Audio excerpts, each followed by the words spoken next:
know if you've noticed it or not, but within Jujutsu Kaisen, we're kind of going round in a cycle right now, and I'm not talking about the Sukuna cycle of pain and suffering and death. Either JJK has been very subtle about this, or he's been not so subtle about it. So let's look into it. Sometimes you gotta close the door to open a window.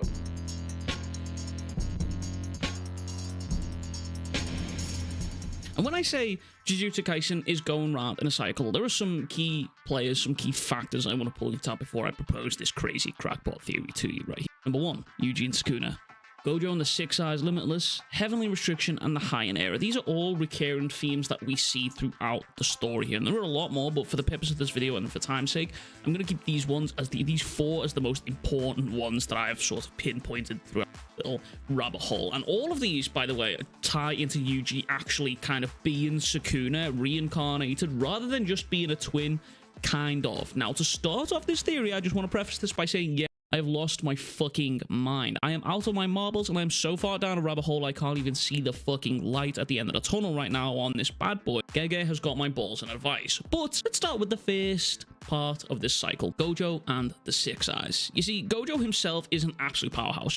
That dude just spawning into the world. He literally, his existence just changed the entire power balance of the world. And Gojo's literal birth forced cases to get stronger, which was compared to an athlete, an ice skater adding more and more twirls to the spin, forcing other athletes to get stronger and better. But Gojo wasn't actually the first Six Eyes wielder. You see, it turns out Kenjaku had his run-ins with them, not just once, but twice now in the past, and both times he ended up actually losing, which is kind of funny, common Kenjaku L here. But the first time he lost was just outright in a fight, so it seems, and the second time he just straight up killed both the Six Eyes user and a Star Plasma Vessel a month after they were born. This dude legit killed a child. That's kind of wild to think about. This dude has committed every heinous crime on this fucking planet. Anyway, regardless of what happened, the Six Eyes user has always stood between Kenjaku and his plans 3 times now, twice in the past and once more in the present, representing a cycle of Kenjaku just seemingly endlessly fighting against the Six Eyes.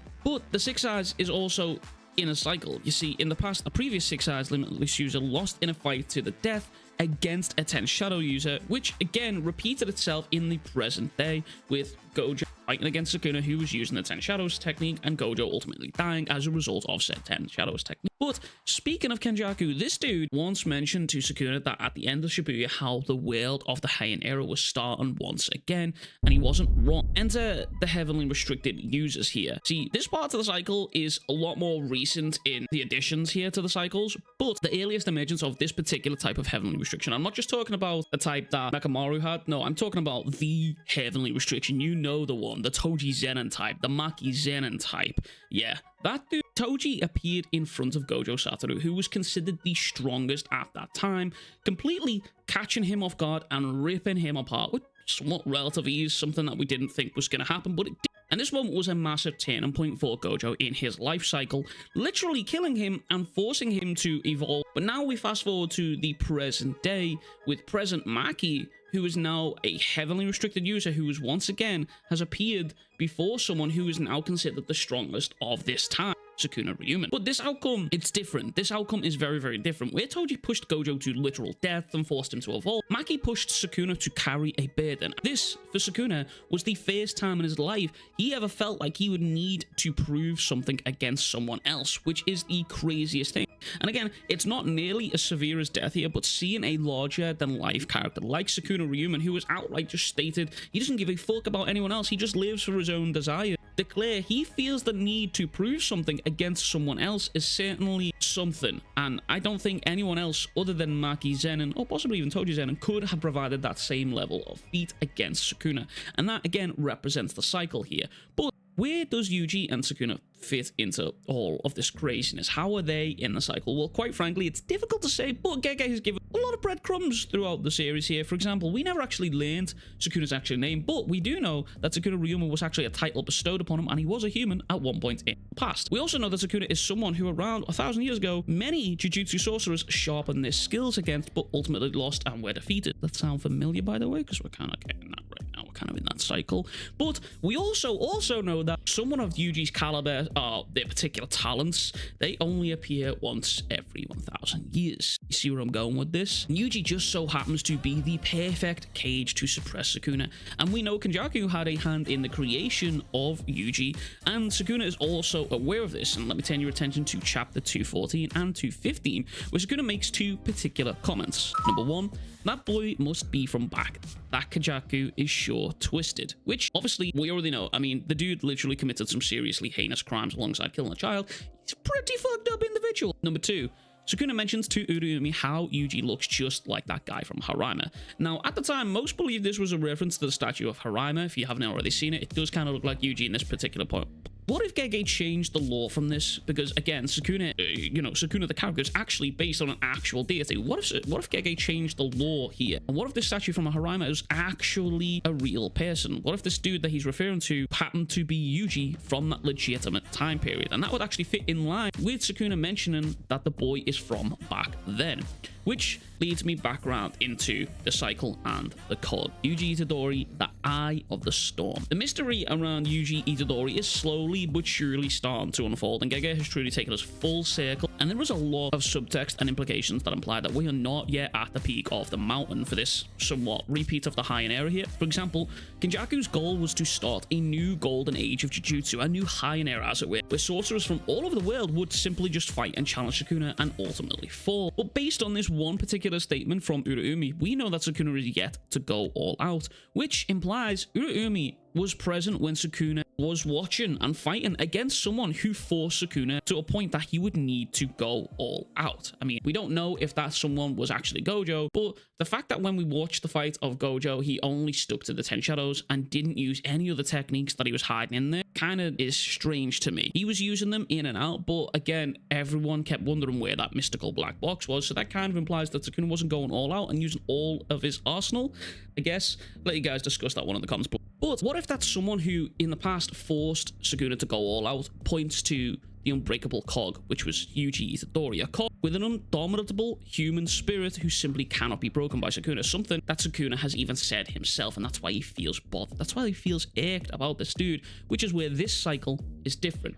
You see, right now, Yuji is the difference maker. He is the absolute difference maker, but I believe he is this cycle's Sukuna. You see, Sukuna and Yuji have shared a body now long enough that Yuji has become like a cursed object steeped in Sukuna's cursed energy. But now that this dude has awakened, and upon his awakenings, Yuji's eyes have completely changed. They changed to become just like Sukuna's, something that has been shown to us now in various JJK's artworks here, with Sukuna and Yuji having a completely striking resemblance to Sukuna himself.